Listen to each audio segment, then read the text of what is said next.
Class 7-এর second summative evaluation 2026-এর ইংরেজি বিষয়ের একটি স্কুলের পরীক্ষার প্রশ্নপত্র। তো তোমরা যারা ক্লাস 7-এ পড়ছো তোমাদের পরীক্ষাতেও ঠিক এ ধরনের প্রশ্নগুলি আসবে। তো তোমাদের পরীক্ষার জন্য প্রশ্নপত্রটি খুব গুরুত্বপূর্ণ। তোমরা ভালো করে প্রশ্নপত্রটি একবার প্র্যাকটিস করবে। আর এ ধরনের পরীক্ষার প্রশ্নপত্র পাওয়ার জন্য চ্যানেলটিকে সাবস্ক্রাইব করে রাখবে। তো দেখে নাও কী কী প্রশ্ন এসেছিলো। তো তোমাদের এখানে ফুল মার্কস রয়েছে 50 নম্বরের আর টাইম রয়েছে 1 ঘন্টা 30 মিনিট। তো দেখো 1 নম্বর দাগে রয়েছে read the following passage and answer the questions given below. অর্থাৎ তোমাদের এখানে যে প্যাসেজটি রয়েছে সেই প্যাসেজটি ভালো করে পড়তে হবে। তারপর এই যে নিচের প্রশ্নগুলো রয়েছে সেই প্রশ্নগুলোর উত্তর দিতে হবে। তো দেখো এখানে তোমাদের এ নাম্বার দাগে রয়েছে টিক দ্য কারেক্ট অল্টারনেটিভস। অর্থাৎ তোমাদের এখানে যেটি সঠিক উত্তর সেটিতে টিক চিহ্ন দিতে হবে। এখানে তোমাদের মার্কস রয়েছে 3 নম্বরের এবং প্রতিটি প্রশ্নের মান 1 করে রয়েছে। তারপরে দেখো বি নাম্বার দাগে রয়েছে right T for true and F for false statement. অর্থাৎ এখানে তোমাদের যেটি সঠিক তার পাশে টি লিখতে হবে এবং যেটি ভুল তার পাশে এফ লিখতে হবে। এখানেও তোমাদের 3 নাম্বার রয়েছে এবং প্রতিটি প্রশ্নের মান 1 করে রয়েছে। তারপর দেখো সি নাম্বার দাগের আনসার দ্য ফ্লোয়িং কোশ্চেন। অর্থাৎ এখানে তোমাদের যে নিম্নলিখিত প্রশ্নগুলো রয়েছে সেগুলোর উত্তর দিতে হবে।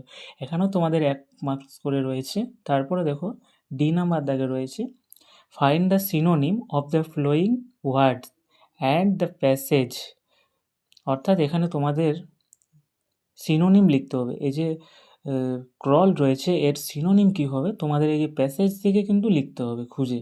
তারপর দেখো 2 নম্বর দাগে রয়েছে read the flowing stanza and answer the questions that follow. অর্থাৎ তোমাদের এখানে যে পোয়েমটা রয়েছে অর্থাৎ কবিতাটা রয়েছে সেই কবিতার লাইনগুলো ভালো করে তোমাদের পড়তে হবে। তারপরে যে নিচের যে প্রশ্নগুলো রয়েছে সেই প্রশ্নগুলোর উত্তর দিতে হবে। তো দেখো কী কী প্রশ্ন রয়েছে। এ নাম্বার দাগে রয়েছে choose the correct answer from the given alternatives. অর্থাৎ এখানে তোমাদের যেটি সঠিক উত্তর সেটা তোমাদের বেছে লিখতে হবে নিচে। তারপর দেখো বি নাম্বার দাগে রয়েছে আনসার দ্য ফ্লোয়িং কোশ্চেন। অর্থাৎ এখানে তোমাদের প্রশ্নগুলোর উত্তর দিতে হবে। যে দুটো প্রশ্ন রয়েছে সেই দুটো প্রশ্নের উত্তর দিতে হবে। তারপর দেখো সি নাম্বার দাগে রয়েছে complete the sentence with information from the stanza. অর্থাৎ এখানে তোমাদের যে কবিতাটা রয়েছে কবিতার যে স্ট্যাঞ্জাগুলো রয়েছে লাইনগুলো রয়েছে সেই লাইনগুলো থেকে তোমাদের এই সেন্টেন্সটা কমপ্লিট করতে হবে ইনফরমেশন নিয়ে। তারপরে রয়েছে তোমাদের আনসিন রয়েছে। অর্থাৎ এখানে যে আনসিনটি রয়েছে সেই আনসিনটি ভালো করে পড়বে এবং পড়ার পর নিচের যে প্রশ্নগুলো রয়েছে সেই প্রশ্নগুলোর উত্তর দেবে। তো দেখো এখানে 3-এর এ নাম্বার দাগে রয়েছে আনসার দ্য ফ্লোয়িং কোশ্চেন। অর্থাৎ নিচের প্রশ্নগুলোর তোমাদের উত্তর দিতে হবে। এখানে তোমাদের 3টি প্রশ্ন রয়েছে, প্রতিটি প্রশ্নের মান 1 করে রয়েছে। তো তোমাদের আনসিনটা ভালো করে কিন্তু পড়বে, পড়ার পর আনসারগুলো করবে। তারপর দেখো বি নাম্বার দাগে রয়েছে টিক দ্য কারেক্ট আনসার। অর্থাৎ তোমাদের এখানে যেটি সঠিক উত্তর সেটাতে টিক চিহ্ন দিতে হবে। এখানে তোমাদের 3টি প্রশ্ন রয়েছে। তারপর দেখো সি নাম্বার দাগের এখানে তোমাদের যেটি সঠিক উত্তর তার পাশে টি লিখতে হবে এবং যেটি ভুল উত্তর তার পাশে এফ লিখতে হবে। তারপর দেখো ডি নাম্বার দাগে রয়েছে complete the flowing sentence with information from the passage. অর্থাৎ তোমাদের এখানে যে সেন্টেন্সটা রয়েছে এই সেন্টেন্সটা তোমাদের সম্পূর্ণ করতে হবে ওই যে আনসিনটা রয়েছে সেখান থেকে তোমাদের ইনফরমেশন নিয়ে। তারপর দেখো ই নাম্বার দাগে রয়েছে এখানে তোমাদের identify the part of speech of the underline word in the flowing sentence. অর্থাৎ এখানে তোমাদের যে ওয়ার্ডটির তলায় দাগ দেওয়া রয়েছে সেটি কোন পার্টস অফ স্পিচের মধ্যে পড়ছে সেটা তোমাদের লিখতে হবে। তারপর দেখো এফ নাম্বার দাগে রয়েছে find the antonym of the flowing word from the passage. অর্থাৎ এখানে তোমাদের অ্যান্টোনিম লিখতে হবে। এই যে ফ্রেজ এই ওয়ার্ডটা দেওয়া রয়েছে এই ওয়ার্ডের অ্যান্টোনিম কী হবে সেটা তোমাদের এই যে আনসিনটা রয়েছে সেখান থেকে কিন্তু খুঁজে লিখতে হবে। তারপর দেখো তোমাদের গ্রামার অ্যান্ড ভোকাবুলারি থেকে রয়েছে এখানে তোমাদের 4-এর এ নাম্বার দাগে রয়েছে ডু অ্যাজ ডাইরেক্টেড। তো তোমাদের এখানে গ্রামার থেকে রয়েছে। তারপরে দেখো বি নাম্বার দাগে রয়েছে complete the similes with suitable adjectives. অর্থাৎ এখানে তোমাদের অ্যাডজেক্টিভগুলো লিখতে হবে, এর সুইটেবল অ্যাডজেক্টিভ কী হবে সেটা লিখতে হবে।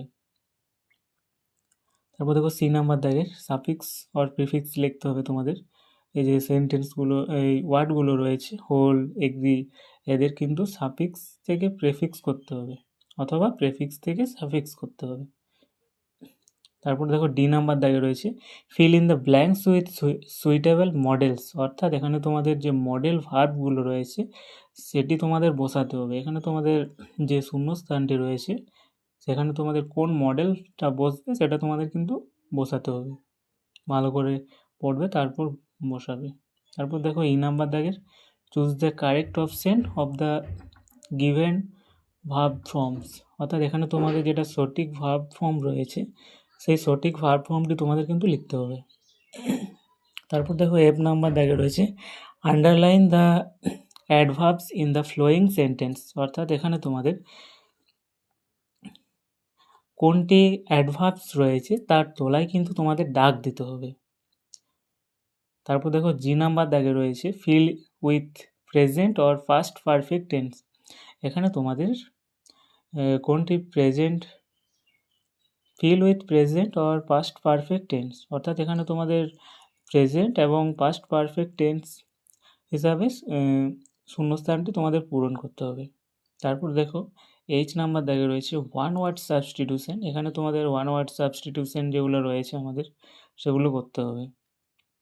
তারপর দেখো লাস্ট রয়েছে তোমাদের যে রাইটিং স্কিল, কি রাইটিং রয়েছে এখানে, এখানে তোমাদের একটি প্যারাগ্রাফ রয়েছে, write a paragraph on a recent tree plantation drive underline by your school, your paragraph should be in about 80 words, অর্থাৎ তোমাদের এখানে যে স্কুলের ট্রি প্ল্যান্টেশন প্রোগ্রাম যেগুলো হয়, সেই ট্রি প্ল্যান্টেশন প্রোগ্রাম হয়েছে স্কুলে, তো তার কতগুলো হিন্টস দেওয়া রয়েছে নিচে, তো সেটা অনুযায়ী তোমাদের একটি প্যারাগ্রাফ লিখতে হবে 80 শব্দের মধ্যে। তো দেখো এখানে হিন্টসগুলো দেওয়া রয়েছে নিচে, পয়েন্টসগুলো দেওয়া রয়েছে, এটা অনুযায়ী কিন্তু তোমাদের প্যারাগ্রাফটি লিখতে হবে।